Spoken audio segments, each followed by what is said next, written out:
Hello! About the issue ng balay dako.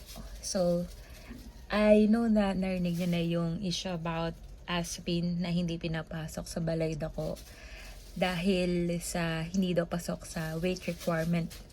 Well, in fact, it's about dahil dun sa breed ng aso na aspin. Basahin natin yung apology, quote-unquote, apology ng balay dako. Sana nakikita nyo or nababasa nyo yung yung sulat. Balay dako, we sincerely apologize for the recent misunderstanding regarding our pet policy. As a company that loves animals, we understand the importance of accommodating pets.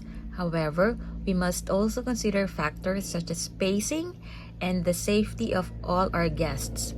We are currently reviewing our policies to ensure it is clear, fair, and balances the needs of both pet owners and non-pet owners. Additionally, we will take steps to ensure that our staff are better trained and guided to understand and implement our policies effectively. We appreciate your understanding and patience during this process. We hope for your airplane. We hope for your helicopter. We hope for your continued support as we strive to create a welcoming and inclusive environment for all. Alam mo, nagti-trigger, hindi naman, yung inclusive na term, most of the time, ang ibig sabihin nun exclusive. Kasi inclusive, pero, ang nangyayari, laging merong hindi allowed or hindi sama sa isang sitwasyon. So, yun. Ang hirap kasing intindihin ang hirap i-accept na apology etong nakalagay dito kasi the fact na sabi nila is pet friendly sila. Yung palang term na yun, pet friendly. So, binuksan na nila yung restaurant or place nila about pets na alam nilang usually sinasama ng mga kliyente. For example, pusa or aso. Yun naman yung pinaka-common, pusa or aso. Siguro pag nagsama na nung ahas or nung buwaya, doon na sila mag-discriminate. Pero with aso, saka pusa, yun yung pinaka-common pinaka-common na dinadala ng mga pet owner. Marami kaming aso dati. Yung nga lang na parvo sila. So ngayon, unti na lang yung alaga naming aso. And karamihan ng alaga namin ay aspin. Yung dalawa, inampo namin. Yung isa, senior aspin lang.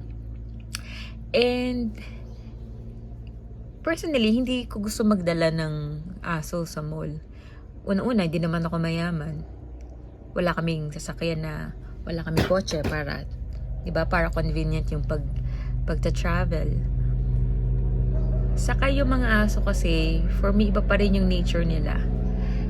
Pero yun nga, dahil inopen mo yung restaurant or yung place mo as a pet-friendly na lugar, dapat tatanggapin mo yung mga pets na dala ng kliyente mo. And linawin din dapat yung mga rules and regulations ninyo. Kung may requirements ba sa ganito, ganyan. Yun. Kasi hindi mo rin talaga may iwasan na yung may mga kliyente na may hika. Dito madaming pusa sa bahay. And kapag may coffee kami dito, pag nagkakamot na sila or nag-groom, lumilipad talaga yung mga balahibo. So, tinatakpan namin yung inumin namin. Pero, kung balay dako is big, right? Dako ka ba dyan, Jude? Dako ka ba dyan, Jude? Diba? Dako is big. Ayun.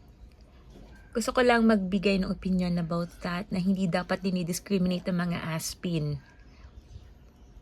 Hindi dapat. Ang sweet ng mga aspin. Sila yung pinaka-sweet sa lahat. Lahat naman ang aso sweet. Yun. So, nakaka-disappoint lang. Hindi ko naman talaga alam yung balay dako.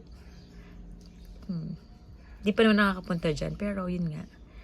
Dahil related sa mga aso or pets. Ayun. So, sana do better. Lalo na sa ibang restaurant na quote-unquote, pet-friendly. Yan.